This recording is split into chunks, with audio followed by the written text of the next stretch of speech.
Technology has fundamentally transformed the human approach to our condition. It has radically shifted our entire way of life as a society, and this has materialized through social media as well as a variety of other digital channels. Anybody who has lived over the past 30 or 40 years has seen more change technologically than probably since the invention of the printing press. Think 200 years ago. In order to communicate with somebody in England, it would take months to send a letter across a ship. Well, now, it's as simple as I pull out my phone and I send a text, and next thing you know, my friend in England is laughing at the cat meme that I just sent him. I'm not old enough to remember a time when the digital world and interactions online didn't play a huge part in just how my generation interacts. I know that it's obvious to see the healthy components. We are able to maintain relationships with people around the world. We're able to learn information. We have information at our fingertips all the time with a smartphone.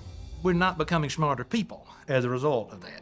It becomes really information-based, and I feel like sometimes there's a danger of becoming disconnected from deeper sources of wisdom and stuck in a kind of digital sphere, and that can be problematic. Social media algorithms are designed in a sense to create loops of content.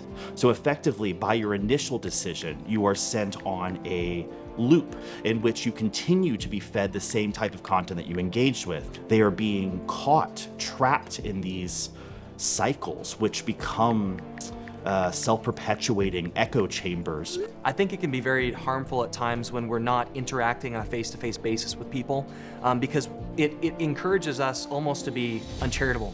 What do the bad guys from Halo, G.I. Joe, and Star Wars all have in common?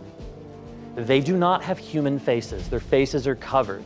So because they don't have human faces, they're not humans, which means that you can kill them with impunity by the thousands and you can cheer as you do it. When we're interacting online, it's the same thing. You see the text on the screen, that's not a human, that's a text. Therefore, I can be as evil as I can to it, and it doesn't matter because my stupid animal brain doesn't register that as a human being created in the image and likeness of God. With the advent of all these new technologies, it's almost like we've burst through a new stratosphere. Pope Benedict coined the term digital continent about the internet and how it's a new continent that needs to be evangelized. He's tying it back to when we discovered the New World and all the challenges that came with that. And those challenges weren't small challenges. I mean, there had to be a lot of thinking, acting, theologizing about how to approach the fact that this entire continent had not received the gospel.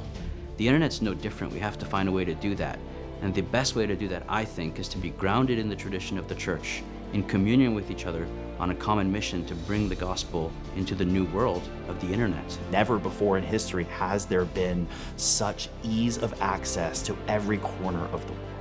And as Catholics, we universally are called to evangelize. So whether we are Catholic creators who explicitly and intentionally engage in Catholic apologetics or evangelism, or just Catholics who create content, in some sense we have a shared call to evangelize. And if evangelism doesn't take place in how we communicate in our everyday lives, then evangelism simply won't take place nearly enough. The early Christians used the Roman roads, right? So that's how the gospel was originally spread all throughout the Western civilization. This is equivalent to the Roman roads. Just from what we've seen so far in the brief amount of time that we've had access to this digital content, people like Matt Fradd and Trent Horn are spreading the message of Catholicism better than a lot of people have in centuries past. You develop an interest in what somebody else is interested in. Find that point of understanding. Find that level of commonality, that common denominator. Start from that level and then move on from there. If somebody wants to smoke a pipe with me and eventually notices that, yeah, I'm trying to allow my behavior, my actions, my speech, everything to reflect my relationship with Christ. People notice that. There's a difference between a person who is supposed to be behaving like a Christian and a person who doesn't care to act like a Christian. Everything you do when you turn the record button on needs to reflect your walk with Christ.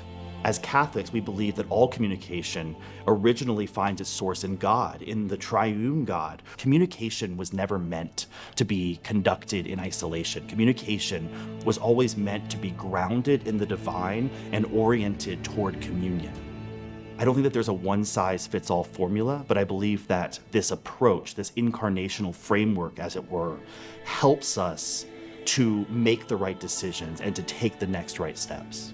We're faced with a challenge, right? Pope St. John Paul II said, "Don't be afraid," and he was speaking to young people. And Pope Benedict said, we're not meant to live a life of comfort, but to do the will of God, to go on a great adventure. And when we're faced with the new situation in the world, where everyone is online, and when the internet is ubiquitous, then we have a duty to go out into that sphere and evangelize. And this sphere is massive.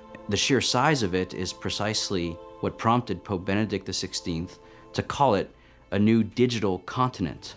This continent requires evangelization, and it requires us to be careful in doing so, lest we succumb to its ways. The world has to be conformed to the church, not the church to the world. So when we act in the digital sphere, we cannot be conformed to the algorithms, the ways of the digital sphere. We have to bring something other than the digital sphere to the digital sphere. When people begin to write you emails and private messages and handwritten notes telling you that something you said in your video pointed them to Jesus, what better fruit is there? I mean, that is the upper echelon. And that's what I want. That's the only reason I continue to do any social media, is because of the fruit. That's why it matters, because it works. And maybe some of my actions in a small way might contribute to more souls in heaven at the end of time. That's what Catholics are called to do. That's the digital continent we're called to transform and lead people present in that space back to the Catholic Church, to the good news of Jesus Christ. And we do that through our work as Catholic content creators. Maybe you are someone that is. So first off, Mary is the Mother of God.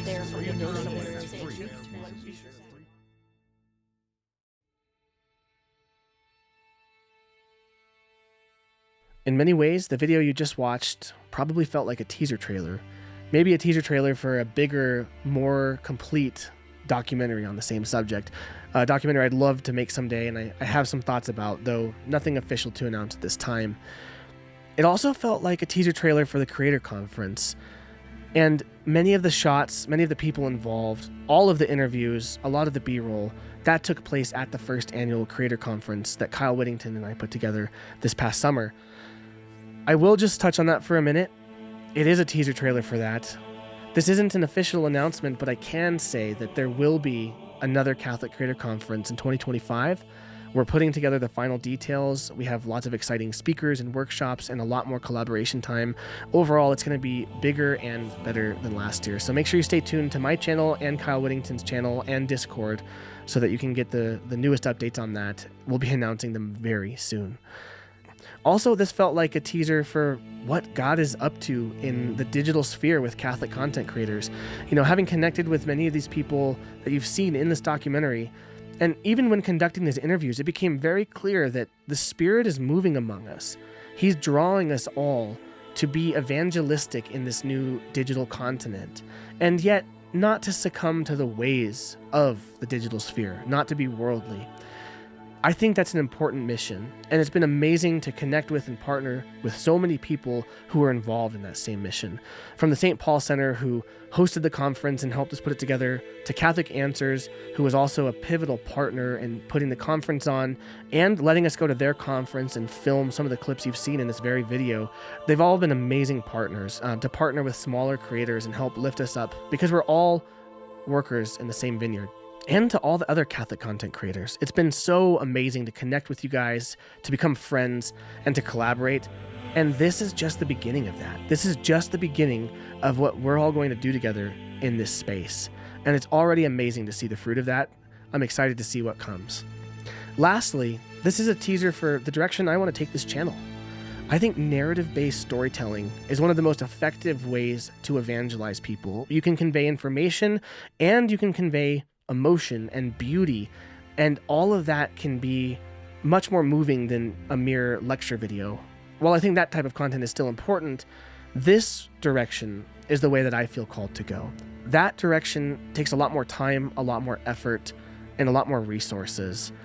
That's why if you are someone who's enjoying this content and wants to support my work as I take this new direction, I'd ask that you consider going to drewthecatholic.locals.com and supporting me through prayers and financially if you're able, because that's a huge part of making this happen.